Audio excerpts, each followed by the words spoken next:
sama mereka di antara bani atau kabilah saling bermusuhan. Lalu Rasulullah SAW menjadikan mereka bersaudara, bersatu di bawah payung Islam secara berjamaah.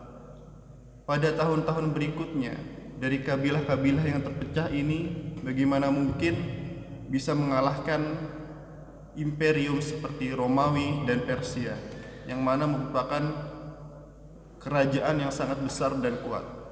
Sedangkan bangsa Arab saat itu hanya baru beberapa tahun dari perpecahan bisa mengalahkan imperium-imperium besar seperti itu. Mengapa?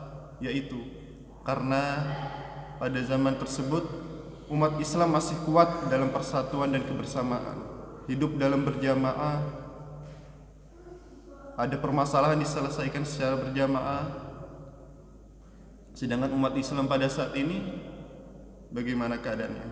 Tercerai-berai oleh yang namanya dengan perbedaan pendapat, padahal itu bisa diselesaikan bersama-sama.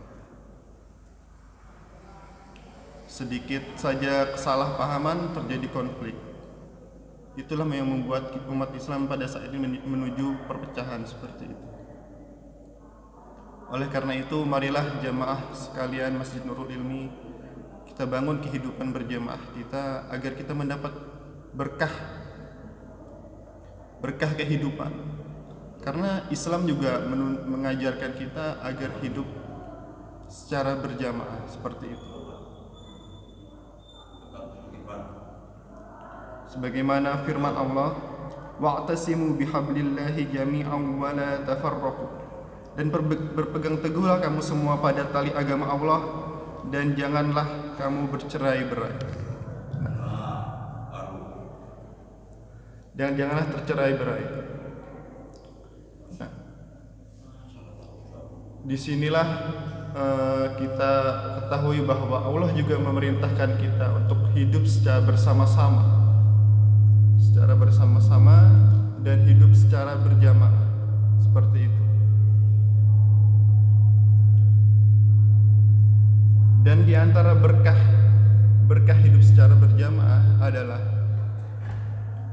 sebagaimana hadis Nabi, yaitu masalul mu'minina fi tawadihim wa tarahumihim wa ta'atufihim masalul jasad idza ishtaka minhu udwun tada'alahu sa'irul jasad bis-sahar wal humma. Perumpamaan orang-orang yang beriman yang saling mencintai, saling menyayangi dan mengasihi adalah seperti satu tubuh.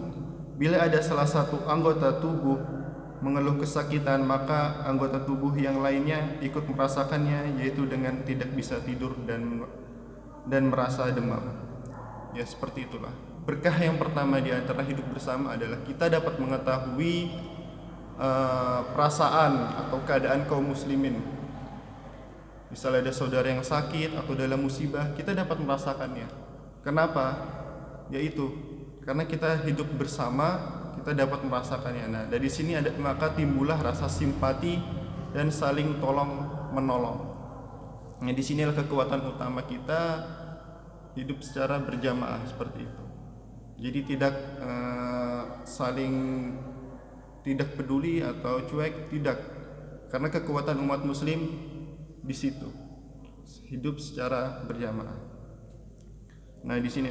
Yang kedua adalah kita akan saling menguatkan.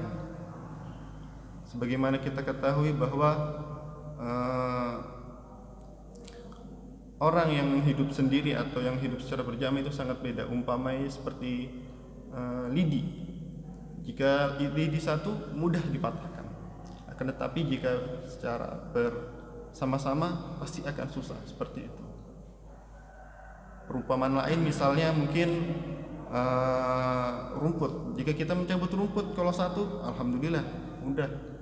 Tapi kalau kita mencabutnya secara bersama-sama, nah itu sangat susah. Disitulah kekuatan hidup secara berjamaah. Jadi marilah kita pupuk sekali lagi untuk kita hidup secara berjamaah agar kita mendapatkan berkah dalam kehidupan.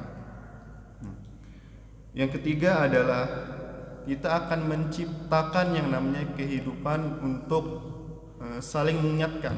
Nah, di sini sebagai juga kontrol sosial kita hidup secara berjamaah. Nah, di sini kita akan saling menasihati. Wa tawassaw bil haqqi wa tawassaw bis sabr. Jika kita hidup sendiri, siapa yang ingin mengingatkan kita? Jika kita ingin melakukan kejahatan atau perbuatan fasik, gimana? Siapa yang mengingatkan kita? Tidak ada. Jika kita hidup dalam lingkungan seperti ini, alhamdulillah. Jika kita ingin melakukan perbuatan kejahatan, masih ada yang mengingatkan. Akhi, ini perbuatan salah seperti itu. Alhamdulillah masih ada yang mengingatkan. Karena pada dasarnya iman setiap orang atau setiap individu itu terkadang naik atau terkadang juga turun. Al-imanu yazidu bil ta'ah wa yanqusu bil maksiyah. Al-iman yazid wa yanqus. Kadang-kadang iman itu bertambah atau juga berkurang seperti itu. Bertambah dengan taat kepada Allah dan berkurang dengan maksiat seperti itu. Disinilah kita akan pentingnya hidup berjamaah, kontrol sosial, yaitu kita akan saling mengingatkan di antara jamaah. Jadi ketika ada jamaah yang salah atau apa, kita nasihatin seperti itu. Ini tidak akan terjadi jika kita hidup secara individual atau sendiri-sendiri seperti itu. Dari sinilah kita dapat mengambil hikmah hidup secara berjamaah. Yang pertama yaitu adalah kita akan dapat merasakan perasaan saudara muslim kita yang terkena musibah. Dari sinilah akan timbul rasa simpati kita untuk saling tolong menolong seperti itu. Yang kedua, kita akan lebih saling menguatkan satu sama lain seperti itu. Karena pada dasarnya kekuatan itu secara berjamaah. Yang ketiga yaitu kita akan lebih saling mengingatkan di antara muslim. Saling mengingatkan jika kita akan melakukan perbuatan kesalahan, ada yang mengingatkan seperti itu. Nah, di antara ketiga ini, maka marilah kita bersama-sama untuk hidup. Karena pada dasarnya adalah manusia adalah makhluk sosial yang tidak bisa hidup sendiri seperti itu. Dan yang lainnya adalah bahwa hidup secara berjamaah di dalamnya terdapat barokah. Al-barakatu fil jamaah. Al-barakah di dalam jamaah seperti itu. Jika kita hidup sendiri, maka itu akan mengurangi kekuatan kita. Apalagi di zaman yang mulai tidak menentu ini, kita sering diobrak-abrik tapi kita tidak bisa berbuat apa-apa, yaitu karena kita kurang dalam jamaah atau dan yang lain seperti itu.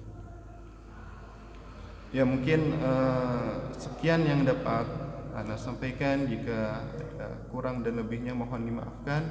Sekian, wassalamualaikum warahmatullahi wabarakatuh.